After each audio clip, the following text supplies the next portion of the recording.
I found the camera on the side of the abandoned highway, lying in the dirt as if someone had dropped it while running for their life. At first, I thought it was broken, but when I pressed the power button, the screen flickered to life with a shaky video already recording. The first clip showed a group of 4 friends laughing as they drove this very highway late at night, recording for fun. Their car headlights sliced through complete darkness. No towns, no houses, nothing but endless trees on both sides.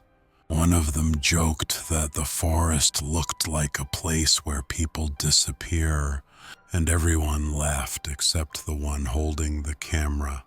He zoomed in on the trees outside, and for a split second, something pale moved between them.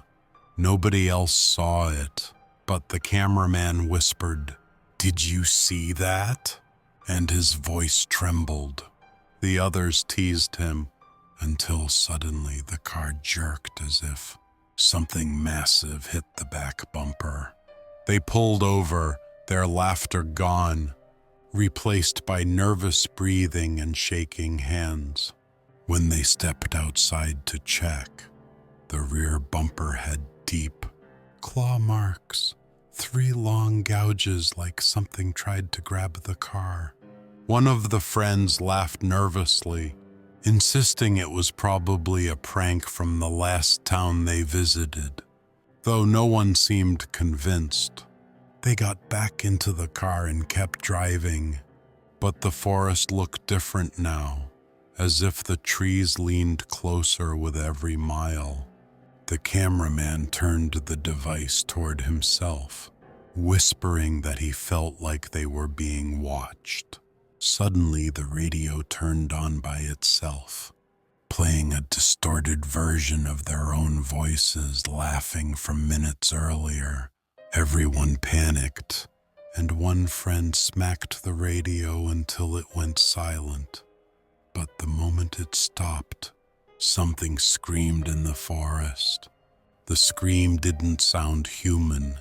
It was too deep, too layered, like multiple voices crying out at once.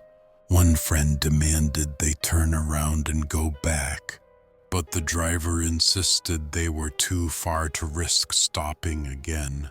As they sped up, the camera pointed out the window, catching something running parallel to the car, keeping up effortlessly in the dark. The creature moved on all 4s, but its limbs were too long, bending wrong in every direction like a broken puppet. When the cameraman screamed for them to go faster, the creature suddenly stood upright, towering above the car roofline. The footage cut to static, and when it resumed, the camera was lying on the road alone. No car, no friends, just silence. Footsteps approached the camera, heavy and wet-sounding as if something dragged with each step. A pale hand reached down, slowly covering the lens, and the video ended. When I finished watching, I realized the highway I found this camera on was the same one from the footage, and the woods around me had gone completely silent. And then, from somewhere deep in the trees, the same layered scream echoed again, closer this time. I didn't see anything at first, but when I zoomed in with the camera's dying screen, I saw movement, something tall watching me between the trunks. Its eyes reflected white like an animal caught in headlights, and it didn't blink once. The creature didn't move toward me at first. It only shifted its head slowly, as if curious why I was still standing there. I backed away step by step, but the camera in my shaking hands beeped loudly as its battery icon flashed red.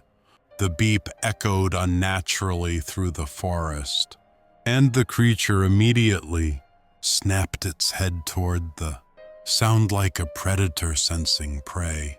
Its body unfolded from the shadows, taller and thinner than I imagined, its limbs stretching in ways that made my stomach churn. As it stepped closer, the ground beneath me vibrated with each heavy, dragging footfall it made. I turned and ran down the empty highway, the darkness swallowing the road ahead while the creature's footsteps grew louder behind me. Every breath burned my chest, but I didn't dare look back, not until the creature let out a sound that was partly a roar, partly a distorted human cry. The sound forced me to glance over my shoulder, and I nearly tripped when I saw it running upright now, taking inhumanly long strides. It was gaining on me effortlessly, its eyes glowing brighter with every step as if feeding on my fear. Suddenly, headlights appeared from behind a curve in the road, a truck barreling toward both me and the creature. I waved my arms frantically, praying the driver would stop. And at the last second, the truck slammed its brakes with a deafening screech. The creature lunged toward me, but the truck's headlights pinned it, revealing its twisted face, stretched skin, gaping jaw, and too many teeth. The driver shouted for me to get in, but before I could reach the door, the creature leaped sideways into the forest, vanishing in an instant.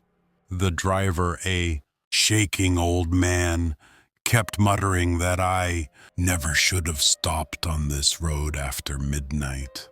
He said he had seen those things before, always chasing cars, always appearing when someone disturbed the forest with noise.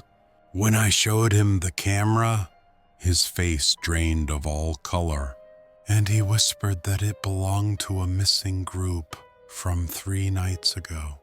He refused to touch the camera after that, telling me to throw it out immediately and never look back.